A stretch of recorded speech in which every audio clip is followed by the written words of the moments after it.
Namaskar, this is Atish Kumar and I welcome you to my YouTube channel English by Atish Kumar. In this video, we are going to discuss next reason.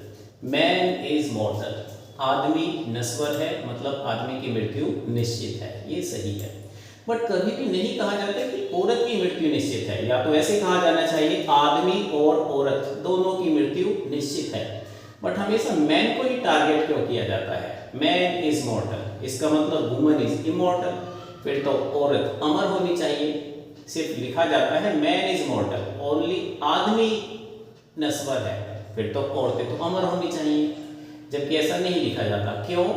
क्योंकि English में एक होता है gender and there are 4 types of gender. Masculine gender जो male को prefer करता है, जैसे man, boy, king, lion, father, it is. Feminine gender जो फीमेल को प्रेफर करता है, woman, girl, queen, lioness and mother. Common gender either sex, वो मेल और फीमेल दोनों को प्रेफर कर सकता है, जैसे friend, student, teacher. And neuter gender non living things को, नाइदर सेक्स, ना तो मेल ना ही female.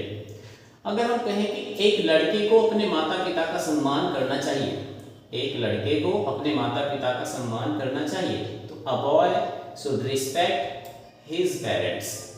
A boy should respect his parents. अगर हम कहें एक लड़की को अपने माता पिता का सम्मान करना चाहिए, a girl should respect her parents. A girl should respect her parents. Boy के लिए his लगा दिया, गर्ल के लिए her लगा दिया। अब हमने कहा कि एक स्टूडेंट को अपने माता पिता का सम्मान करना चाहिए। अब स्टूडेंट से तो क्लियर ही नहीं हो रहा कि ये लड़का है या लड़की है। अगर लड़का है तो हिज लगा दें, लड़की है तो हर लगा दें। बट स्टूडेंट से तो क्लियर ही नहीं हो रहा कि ये मैस्कुलिन जेंडर है या फेमिनिन जेंडर है। तो a student should respect her parents या हिज पेरेंट्स, ये दोनों लगा दें। तो a student should respect his parents. तो जब भी जेंडर क्लियर नहीं होता तो हम किसको प्रेफर करते हैं? मेल को। आई रिपीट, जब भी जेंडर क्लियर नहीं होता तो किसको प्रेफर करते हैं? मेल को। क्यों? जैसा कि हमारी हिंदी भाषा में भी होता है।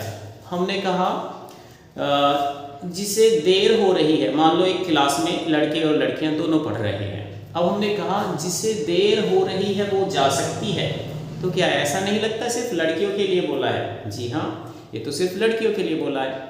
अगर हम बोले जिसे देर हो रही है वो जा सकता है, तो वो जा सकता है, तो इससे लड़की और लड़के दोनों को रिफ्लेक्ट कर लिया गया है। मतलब मैस्कुलिन जेंडर और फेमिनिन जेंडर दोनों को रिफ्लेक्ट कर लिया गया है। जिसे देर हो रही है वो जा सकता है। तो जब भी जेंडर क्लियर नहीं होता हम किसको प्रेफर करते हैं? मेल को। या फिर मेल जेंडर लगा करके मैस्कुलिन और फेमिनिन दोनों को दिखाया जा सकता है। तो इसीलिए लिखा होता है मैन इज मॉर्टल, मैन इज मॉर्टल, आदमी नश्वर है। तो हमेशा मैन का मतलब आदमी ही नहीं होता, इस मैन का मतलब वुमन भी होता है। Man and woman both are immortal. I hope you have understood. So man is mortal सही है, बट वुमन इज इमॉर्टल ये क्या है? गलत है। क्यों लिखा जाता है सिर्फ मैन इज मॉर्टल? क्योंकि मैन से masculine gender and feminine gender दोनों को रिफ्लेक्ट कर लिया जाता है। जब भी जेंडर क्लियर नहीं होता तो हम किसको प्रेफर करते हैं? मेल को।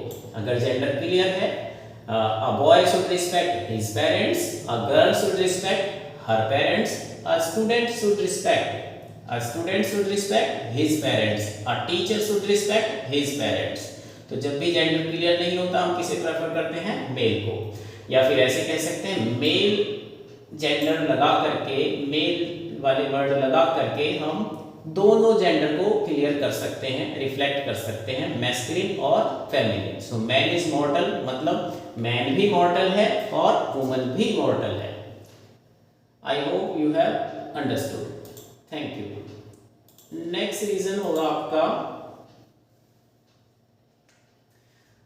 लिखा होता है a man is known by the company he keeps. एक आदमी को उसकी संगति से जाना जाता है।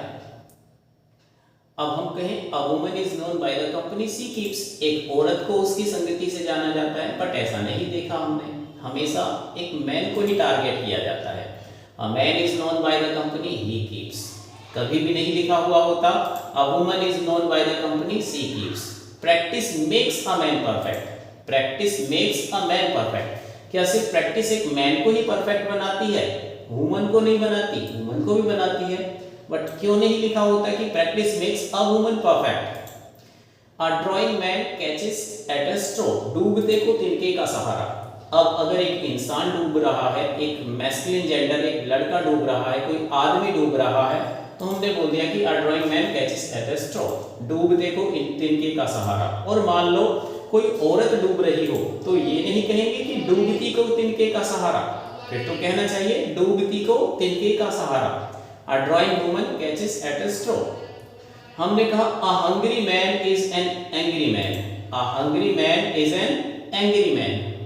भूखा सो रूखा। अगर मान लो कोई वो वुमन हो, अब हम कहें भूखी सो रूखी। A hungry woman is an hungry woman, जबकि ऐसा नहीं होता। तो हमेशा मैन को ही टारगेट क्यों किया जाता है? जानने के लिए देखिए नेक्स्ट वीडियो। Thank you.